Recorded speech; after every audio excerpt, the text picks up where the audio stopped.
como é que, assim,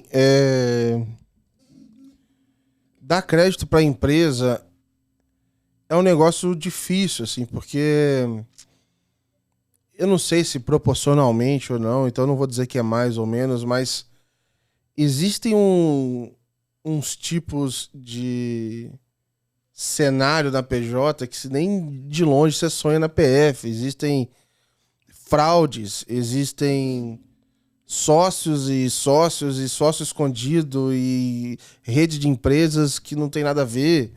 Existe o cara que pega o mesmo boleto e desconta em 3 factory. O cara que pega um boleto, desconta na factory e pede pro fornecedor pagar um outro, não pagar aquele. Existe uma série de possibilidades de você burlar, fraudar, de você de alguma maneira tentar ludibriar ali quem tá dando crédito, o que aumenta muito a complexidade da análise. Sim. E o que dificulta também a leitura dos dados que você recebe. Cara, como é que é dar crédito pra PJ? Tipo assim, por onde, assim, como é que você faz, assim, pra ter uma visão? Eu queria entender um pouco do antes e um pouco agora. E depois a gente entra no depois de, assim, o que tá mudando com essa entrada de novos dados e enfim, o que tem acontecido, assim, sabe? Sim, e aí eu acho que, bom, você é amplo aqui na visão de concessão, né, e desse olhar de crédito, mas existe o pedaço que é mais você vê um pouco de caráter, digamos assim, né, vou usar essa palavra, mas a reputação, né, da empresa, enfim, de quem você tá dando crédito, que tem a ver com o histórico. Tem empresa que tá envolvida com coisa errada, sei lá, saiu... Sei lá, na Lava Jato, saiu, sei lá, tem muita coisa que pode dar errado na hora de dar um crédito, né? Exato. Então tem esse pedaço, tem a parte também de questão de capital, então quanto de patrimônio líquido, enfim, tem essa empresa. Tem a visão também que isso engloba um pouco de, cadastral, né? Essa empresa existe? Então, a gente via muito isso quando estava até na parte de concessão de crédito do Itaú, né? Que a gente fala lá do QIC, Know Your Customer. Exatamente. Essa empresa existe, enfim. Então, tem esse pedaço, né?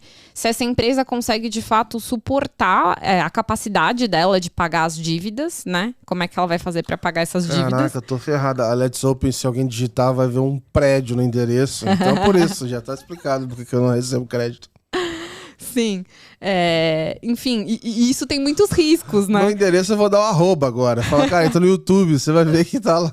Porque de fato é um pedaço, né, disso. Então, eu acho que tem muito risco envolvido, né? Quando você fala de empresa, enfim. E também, muitas vezes, é olhado o grupo econômico. E aí entra um pouco também de capacidade de se acontecer alguma coisa, né? Se tiver risco, como é que as outras empresas do grupo apoiam a fazer o pagamento da dívida ou até os próprios sócios, né?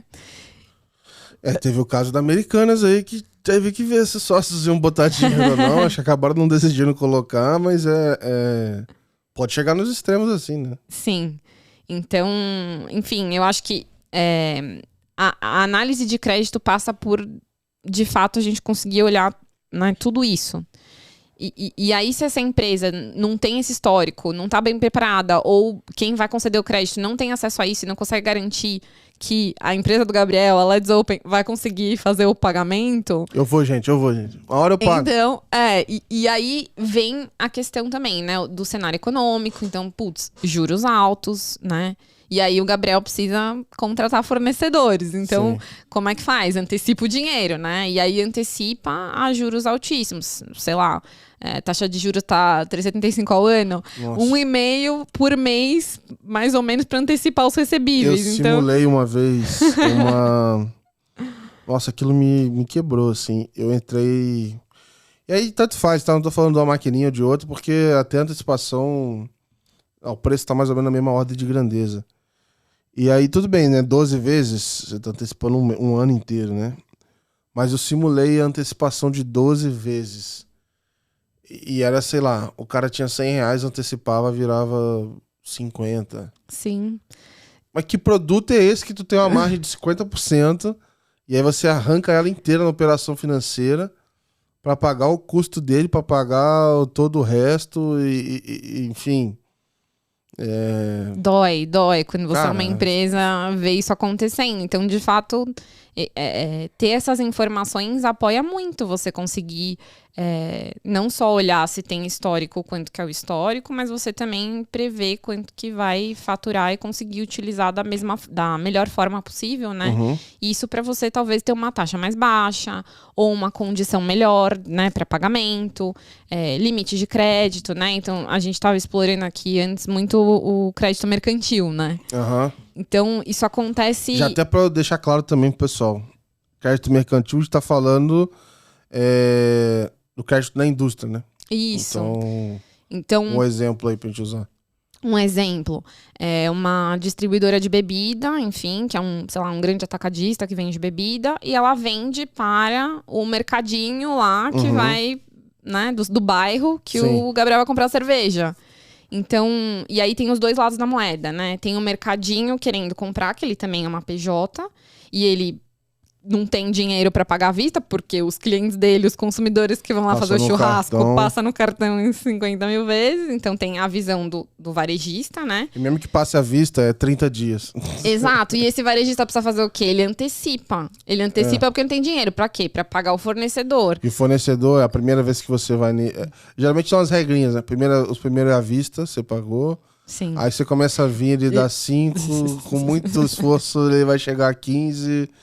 E cada um vai avaliar de um jeito, né? Exato. E aí, na visão do distribuidor de bebidas grande, né? Do atacadista, como é que eu confio no Gabriel lá, que vende a cerveja, né? No mercadinho dele, pra dividir pra ele esse limite de crédito em sei lá quantas vezes. Até pra saber se você, por exemplo, dá esse limite, se você vai topar colocar um freezer, né, lá para ajudar ele a vender mais.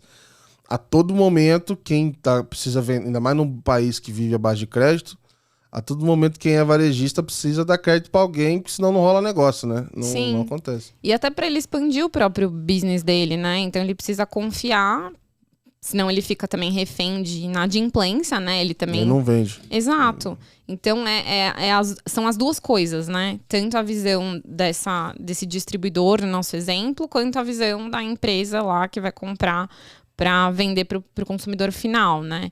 E aí, essa abertura de recebíveis trouxe, de fato, outras possibilidades, porque isso pode ser usado, por exemplo, para ele entender melhor o fluxo de caixa, como é que o mercadinho lá que vai vender a bebida está tomado em crédito, o quanto ele já está comprometido com isso, que é o que a gente estava falando da capacidade de saldar as dívidas, e histórico também, né, dele, para conseguir, de fato, falar, não, agora eu vou te fazer, então, um valor diferenciado, ou aumentar o seu limite.